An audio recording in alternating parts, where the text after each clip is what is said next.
हामी सबैले चाहन्छौँ घरमा सधैँ सुख, शान्ति र समृद्धि होस्।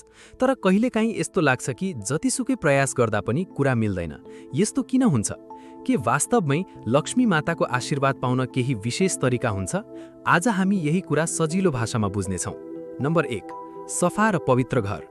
सबैभन्दा पहिले घरको वातावरण निकै महत्त्वपूर्ण हुन्छ। लक्ष्मी मातालाई स्वच्छता मनपर्छ भन्ने मान्यता छ, त्यसैले घर सधैँ सफा, व्यवस्थित र सुग्घर राख्नुपर्छ। भुइँ फोहोर, भाँडा नधोइएका वा जताततै सामान छरिएको घरमा न त मन शान्त हुन्छ न सकारात्मक ऊर्जा बस्छ। बिहान उठेर घर मिलाउने, बेलुका दियो बालेर पूजा गर्ने जस्ता साना कामहरूले पनि घरको वातावरण बदल्छ। जब घर सफा र उज्यालो हुन्छ, त्यहाँ बस्ने मानिसको मन पनि हल्का र सकारात्मक हुन्छ र यही वातावरणलाई लक्ष्मीको आगमनको आधार मानिन्छ। नम्बर 2, सत्य र इमान्दारी। धन कमाउनु मात्र ठूलो कुरा होइन, त्यो धन कसरी कमाइयो भन्ने झन ठूलो कुरा हो।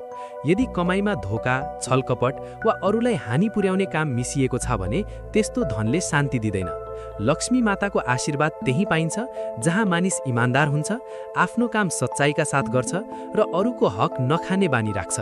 सानो नाफा भए पनि सफा तरिकाले कमाएको धन दीर्घकालीन हुन्छ र त्यसले घरमा स्थिरता ल्याउँछ। नम्बर 3, दान र सहयोग। हामीले पाएको कुरा केवल आफूका लागि मात्र होइन भन्ने सोच राख्नु पनि धेरै आवश्यक छ। समाजमा धेरै मानिसहरू छन् जो कठिन अवस्थामा छन् र उनीहरूलाई सानो सहयोगले पनि ठूलो राहत मिल्न सक्छ। दान गर्नु भनेको धेरै पैसा खर्च गर्नु होइन, आफ्नो सामर्थ्य अनुसार अरूलाई सहयोग गर्नु हो। जब हामी अरूको दुःख बुझ्छौँ र मद्दत गर्छौँ, त्यहीबाट सकारात्मक ऊर्जा उत्पन्न हुन्छ। यही दयालु व्यवहारलाई लक्ष्मीको कृपा पाउने एउटा महत्त्वपूर्ण माध्यम मानिन्छ। नम्बर 4, शान्त मन र सकारात्मक सोच। मानिसको मन कस्तो छ भन्ने कुराले पनि धेरै असर पार्छ। यदि मनमा सधैँ रिस, ईर्ष्या, लोभ वा नकारात्मक सोच भरिएको छ भने त्यस्तो अवस्थामा न त आफू शान्त रहन्छ न घरको वातावरण राम्रो हुन्छ। त्यसैले सधैँ सन्तुलित, शान्त र सकारात्मक सोच राख्ने प्रयास गर्नुपर्छ। सानो कुरामा खुसी हुन सिक्ने, अरूसँग तुलना नगर्ने र आफ्नो जीवनप्रति सन्तुष्ट रहने बानीले मनलाई हल्का बनाउँछ। यस्तो मन भएको ठाउँमा नै वास्तविक समृद्धि बस्छ। नम्बर 5, पूजा र श्रद्धा। आस्था र श्रद्धा बिना कुनै पनि धार्मिक अभ्यास अधुरो हुन्छ। नियमित रूपमा पूजा गर्नु, दियो बाल्नु र लक्ष्मी माताको नाम स्मरण गर्नुले मनलाई केन्द्रित बनाउँछ। विशेष गरी शुक्रबार वा दीपावली जस्ता अवसरमा लक्ष्मी पूजा गर्ने परम्परा छ। ओम श्री महालक्ष्मी नमः जस्तो मन्त्र जप गर्दा मनमा एक प्रकारको शान्ति र विश्वास आउँछ। तर यहाँ सबैभन्दा महत्त्वपूर्ण कुरा के हो भने पूजा केवल देखाउनका लागि होइन, साँचो मन र श्रद्धाका साथ गर्नुपर्छ। नम्बर 6, परिवारमा सम्मान र प्रेम। घरभित्रको वातावरण नै सबैभन्दा ठूलो कुरा हो।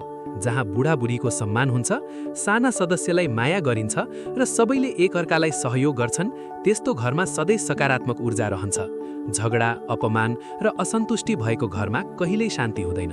त्यसैले परिवारमा प्रेम, समझदारी र सम्मान कायम राख्नु नै लक्ष्मी माताको आशीर्वाद पाउने आधार हो। हामीले बुझ्नुपर्ने कुरा के हो भने लक्ष्मी केवल पैसा होइन, लक्ष्मी भनेको शान्ति, खुशी, सन्तुष्टि र समृद्धिको समग्र रूप हो। यदि यी कुरा जीवनमा छन् भने त्यसैलाई साँचो लक्ष्मी मान्न सकिन्छ। त्यसैले यदि हामीले दैनिक जीवनमा यी साना तर महत्त्वपूर्ण कुराहरू अपनायौँ भने बिस्तारै हाम्रो जीवनमा सकारात्मक परिवर्तन आउँछ र यदि परिवर्तन नै लक्ष्मी माताको साँचो आशीर्वाद हो। तपाईले यी मध्ये कुन कुरा पहिले नै अपनाउनु भएको छ? कमेन्टमा लेख्नुहोस् र यस्ता उपयोगी र ज्ञानमूलक भिडियोका लागि च्यानललाई सब्स्क्राइब गर्न नबिर्सनुहोस्।